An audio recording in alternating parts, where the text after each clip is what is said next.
பொடி மசாலா ஐட்டம்லாம் நல்லா வறுத்து சுத்தமா நம்ம வீட்டுக்கு எப்படி செய்வோம் அதே மாதிரி நாங்க செஞ்சு எல்லாருக்கும் கொடுத்துட்டு இருக்கிறோம். முருங்கை பொடி, பிரண்டை பொடி, 500 சர்க்கரை இருந்தாலும் நார்மலுக்கு 100க்கு 100 கொண்டு வர்ற சர்க்கரை கண்ட்ரோல் பவுடர், நிறைய சத்துக்கள் நிறைந்த சத்து மாவு, செட்டிநாட்டு பிரியாணி மசாலா, பருப்பு பொடி, கருவேப்பிலை இட்லி பொடி, செட்டிநாட்டு சாம்பார் தூள், ரசப்பொடி, மாங்காய் ஊறுகாய், 12 விதமான மூலிகை சேர்த்து காய்ச்சி எடுத்த ஹேர் ஆயில், ஆவார அரப்பு பொடி. இந்த பொருள் எல்லாம் உங்களுக்கு வேணும்னா கீழே இருக்கிற வாட்ஸ்அப் நம்பருக்கு கேட்டு வாங்கிக்கோங்க.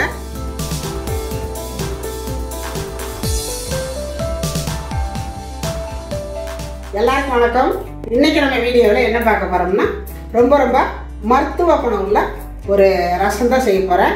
சின்ன குழந்தைங்களுக்கெல்லாம் இந்த மாதிரி நம்ம வச்சு கொடுக்கும் பொழுது ரொம்ப நல்லது.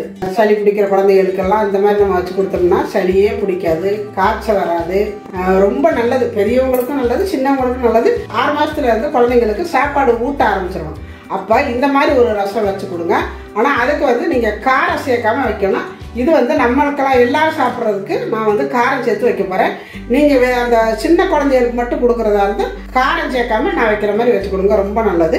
வெத்தலை ரசம் தான் வைக்க போறேன். வீட்டில் இருக்கிற பொருளை வச்சு ஒரு ரசம், அது ஹெல்த்தியான ரசம். வாங்க அது எப்படி செய்யணும்னு பார்க்கலாம். அதுக்கு முன்னாடி நம்ம சேனலை சப்ஸ்கிரைப் பண்ணாம சப்ஸ்கிரைப் பண்ணி வச்சுக்கோங்க. பக்கத்தில் இருக்கிற ஆளுங்கிற பெல்ல அமுத்தி வைங்க. அப்போ தான் நாங்கள் போகிற வீடியோ உடனே உங்களுக்கு கிடைக்கும். வாங்க இப்போ நம்ம வெத்தலை ரசம் எப்படி செய்யறதுன்னு பார்க்கலாம். வெத்தலை ரசமும் கேரட்டு கோஸு வச்சு ஒரு பொரியல் பண்ண போகிறேன். குடமிளகாய் எல்லாம் சேர்த்து ஒரு பொரியல், அப்புறம் வெத்தலை ரசம் எல்லாத்தையும் கழுவி எடுத்துகிட்டு வந்துடலாம். இந்த வெத்தலை ரசத்துக்கு பார்த்தீங்கன்னா கொஞ்சம் போல் புளி ஊற வச்சுருக்கிறேன். பாருங்கள், இந்த அளவு ஒரு 6 பேர் சாப்பிட்ற அளவுக்கு இந்த அளவுக்கு நான் புளி எடுத்து வச்சுருக்கிறேன். பாருங்கள், இந்த அளவுக்கு புளி எடுத்துருக்கிறேன். கரைச்சாச்சு இருக்கட்டும். இப்போ ஒரு மிக்சி சார் எடுத்து வச்சுக்கோங்க. 5 வெத்தலை எடுத்துருக்கிறேன். அதனுடைய காம்பை கிள்ளிக்கோங்க. இந்த வெத்தலையை இந்த மாதிரி நல்லா கிள்ளி போட்டுக்கோங்க. ஒரு 2 தக்காளி எடுத்து நறுக்கி போட்டுக்கோங்க. ஒரு 4 பல்லு பூண்டு, பெரும்பல்லா நான் எடுத்துருக்கிறேன். ஒரு 1/4 ஸ்பூனு சீரகம் போட்டுக்கோங்க. 1/2 ஸ்பூனு குருமிளகு, 2 ஏலக்காய் சேர்த்துக்கோங்க. 1/4 ஸ்பூனுக்கும் கொஞ்சமாக வர கொத்தமல்லி எடுத்துக்கோங்க. 2 பச்சை மிளகாய் காம்பை கிள்ளிட்டு போட்டுக்கோங்க. கொஞ்சம் போல் கொத்தமல்லி தழை பிச்சு போட்டுக்கோங்க.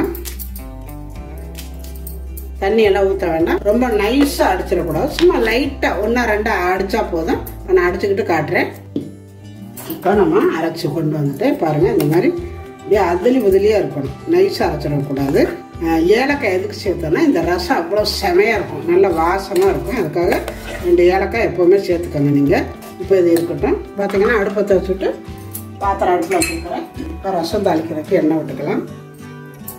இப்போ எண்ணெய் காஞ்சது கொஞ்சம் போல் கடுகு, சும்மா ஒரு 4-5 வெந்தயம், உளுந்தம்பருப்பு, ஒரு 4 காஞ்ச மிளகாய், கடுகு வெடிச்சது, ஒரு கொத்து கருவேப்பிலை. நல்லா அந்த கருவேப்பிலை நல்லா மொறுமொறுப்பு தன்மையாக வரணும்.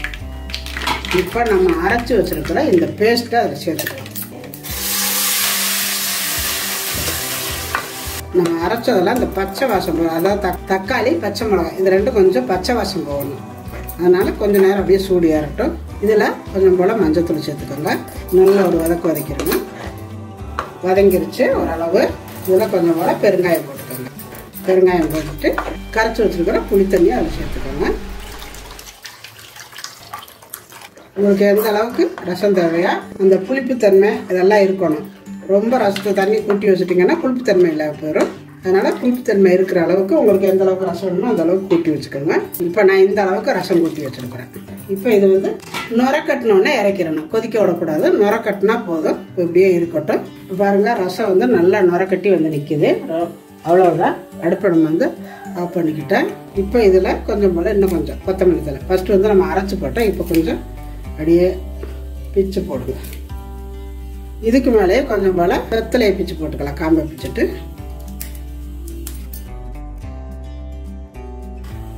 கத்தி வச்சு நல்லா பொடியாக கட் பண்ணிக்கோங்க. இந்த மாதிரி தேவையான அளவு உப்பு போட்டுக்கோங்க. உப்பு கம்மியாகவே இருக்கட்டும்.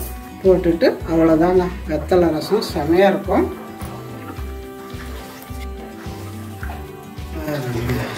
அப்படியே தூக்கி ஒரு பாத்திரத்துக்கு மாற்றிடலாம்.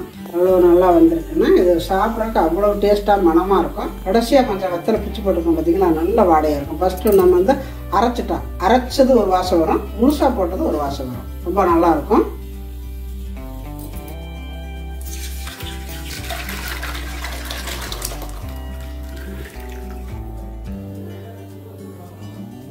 இது இருக்கட்டும். நம்ம வந்து பொரியலுக்கு காய் கட் பண்ணிக்கலாம்.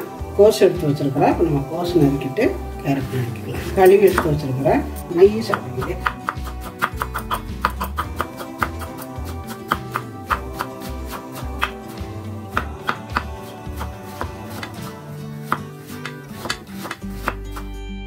இந்த மாதிரி நல்லா நைஸாக வெட்டினீங்கன்னா பொரியலுக்கு நல்லா இருக்கும்.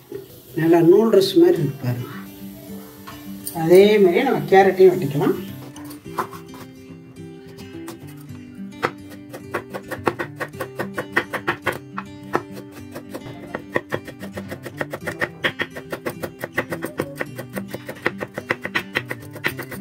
நல்லா இந்த மாதிரி நைஸாக வெட்டிடுங்க. ரொம்ப நைஸாக இருக்குது. கோஸு, கேரட்டு, குடமிளகாய். இப்போ நம்ம பொரியல் செய்கிறதுக்கு பாத்திரம் அடுப்பில் வச்சுருக்கிறேன். கொஞ்சம் போல் எண்ணெய் விட்டுக்கலாம். இப்போ எண்ணெய் காய்ஞ்சதை 1.5 ஸ்பூனு உளுந்து பருப்பு சேர்த்துக்கிறேன். 1.5 ஸ்பூனு உளுந்து, கொஞ்சம் போல் கடுகு, ஒரே ஒரு வரமிளகாய், அதை 4 பிச்சு போட்டுக்கிறேன். கடவுளுக்கு பருப்பு கிளந்துருச்சு, கடுகு வெடிச்சிருச்சு. கருவேப்பிலை போட்டுக்கலாம். இந்த கருவேப்பிலை நம்ம போட்ட மாதிரியே பச்சையாக இருக்கணும்னா நல்லா இதுலேயே முருக செவக்கணும், முருக வேக விடணும். அப்போ கடைசி அது அந்த கருவேப்பிலை பச்சையாகவே இருக்கும். ஒரு 2 பச்சை மிளகாய் கட் பண்ணி வச்சுருக்கிறேன். ஒரே ஒரு பெரிய வெங்காயம் நல்லா இந்த மாதிரி நீல வாக்கில் கட் பண்ணி வச்சுருக்கிறேன். இப்போ சேர்த்துக்கலாம்.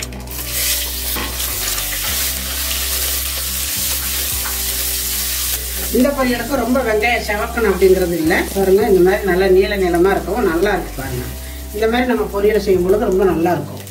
இதில் நம்ம வெட்டி வச்சிருக்கிற இந்த குடமிளகாயை ஃபஸ்ட்டு சேர்த்துக்கலாம். சேர்த்து அதை கொஞ்சம் நல்லா வதக்கிடணும்.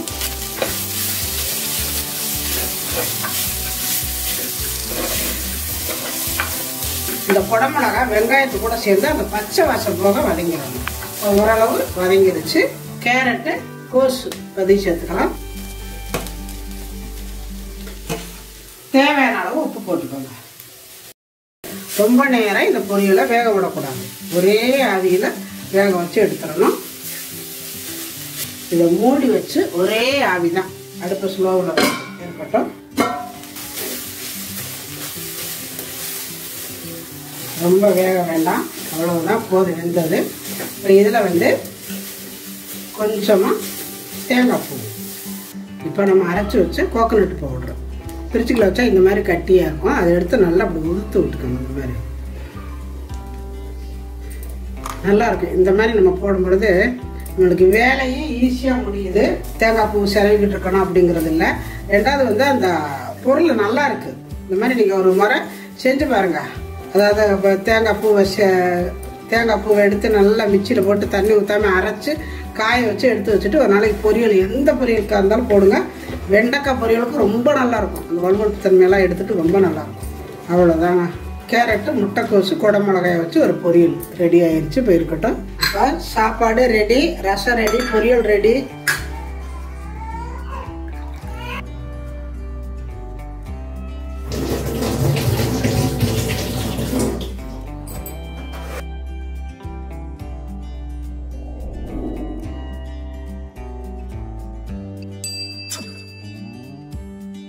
இப்போ நம்ம வெத்தலையை வச்சு சூப்பரான ஒரு ரசம் வச்சுட்டேன்.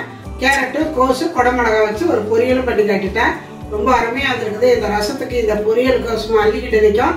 இது வந்து மருத்துவ குணம் உள்ளது கூட. அந்த காலத்துலலாம் இது வந்து அடிக்கடி செஞ்சு கொடுப்பாங்க. சின்ன குழந்தை இருக்கிறவங்க வீட்டிலலாம் கண்டிப்பாக இது மாதிரியே நீங்கள் ஒரு முறை செஞ்சு பாருங்க. செஞ்சு பார்த்துட்டு எப்படி வந்துச்சு அப்படிங்கிறத கமெண்ட்ல சொல்லுங்க. இந்த வீடியோ பிடிச்சிருந்தா லைக் பண்ணுங்க, ஷேர் பண்ணுங்க, செட்நாட் சமையலுக்கு சப்ஸ்கிரைப் பண்ணுங்க. நன்றி. வாழ்க வளமுடன்.